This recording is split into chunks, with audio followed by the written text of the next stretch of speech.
کہ اے مسلمانوں تمہارے قرآن کو دفن کر دوں گا، دیکھو ہم نے بائبل کو ختم کر دیا، دیکھو ہم نے رگ وید کو جلا دیا، دیکھو ہم نے سام وید کو جلا دیا، تمہارے قرآن کو بھی ختم کر دوں گا، تمہارے قرآن کو بھی جلا دوں گا، تاکہ ہم کہہ سکیں تم قرآن کے نسخوں کو جلاؤ گے، قرآن کو تم نے جلا دیا تو تم یہ سوچتے ہو کہ ہم اب قرآن کہاں سے آئے گا؟ قرآن آئے گا، اٹھاؤ قلم اور لاؤ کاغذ، بیٹھو لکھنے کے لیے۔ عبداللہ پڑھنا شروع کرے گا، الحمدللہ رب العالمین، الف لام میم ذالک الکتاب سیقول الصفاة تلک الرسل لن تنا والمحسنات لا يحب اللہ واذا سمعوا ولو اننا قال الملأ وعلموا يعتذرون وما من دابة وما ابرئ ربما سبحان الذی قال علم۔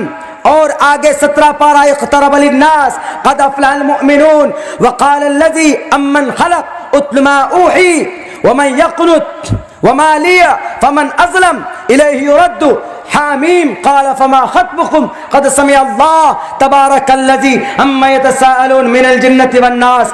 مٹاؤ تم قرآن کو۔ عبداللہ کھڑا ہوگا، امام صاحب کھڑے ہوں گے، 9 سال کا بچہ کھڑا ہو کر دوبارہ قرآن کریم کو پڑھتے جائیں گے، لکھتے جائیں گے۔ کتنے نسخوں کو تم جلاؤ گے؟ کیوں؟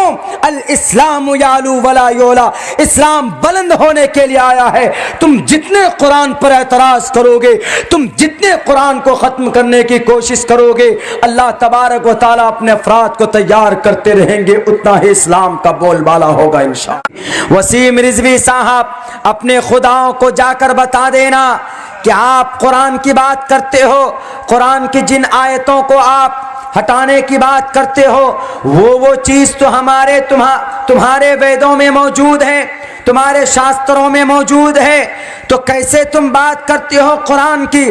پہلے اپنے کتابوں کی تو خبر لے لو، ان کتابوں کے اندر وہی بات کہی گئی ہے جو بات قرآن کریم کے اندر کہی گئی۔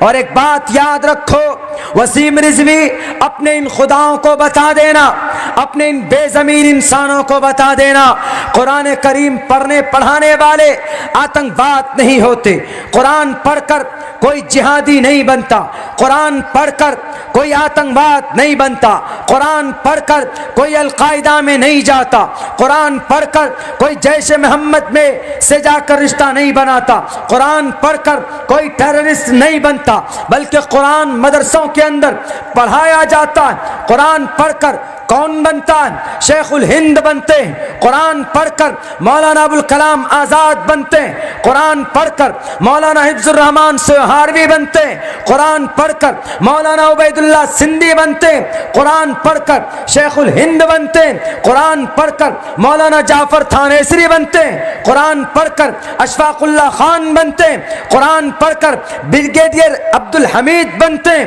قرآن کریم پڑھ کر مولانا قاسم بنتے ہیں، قرآن پڑھ کر مولانا فضل حق خیر آبادی بنتے ہیں، قرآن پڑھ کر مولانا اشرف علی تھانوی بنتے ہیں، قرآن پڑھ کر مولانا الیاس بنتے ہیں، قرآن پڑھ کر مفتی شفیع بنتے ہیں، قرآن پڑھ کر مولانا عبدالحق بنتے ہیں، قرآن پڑھ کر اور تو اور مولانا ارشد مدنی بنتے ہیں، قرآن پڑھ کر مولانا محمود مدنی بنتے، قرآن پڑھ کر عبداللہ سالم بنتا، قرآن پڑھ کر ہمارے طالب علم پیدا ہوتے، قرآن پڑھ کر مفتی یحییٰ بنتے، قرآن پڑھ کر مفتی ابراہیم بنتے، قرآن پڑھ کر ہمارے علماء بنتے۔ کون تھے یہ لوگ؟ وسیم رضوی، یہ انڈین فریڈم فائٹر تھے، یہ بھارت کے سوتنتر سینانی تھے، جنہوں نے قرآن پڑھ کر انگریز کے ٹینکوں کو اڑایا تھا، جنہوں نے قرآن پڑھ کر انگریز کو اس دیش سے بھگایا تھا۔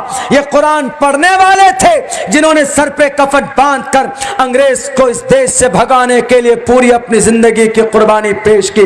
قرآن پڑھ کر کوئی جہادی پیدا نہیں ہوتا۔ جہادی کہاں سے پیدا ہوتے؟ RSS کے پلیٹ فارم سے پیدا ہوتے۔ جہادی کہاں سے پیدا ہوتے؟ آتنکواد کہاں سے پیدا ہوتے؟ ABVP کے پلیٹ فارم سے پیدا ہوتے، ہندو مہا سبھا کے پلیٹ فارم سے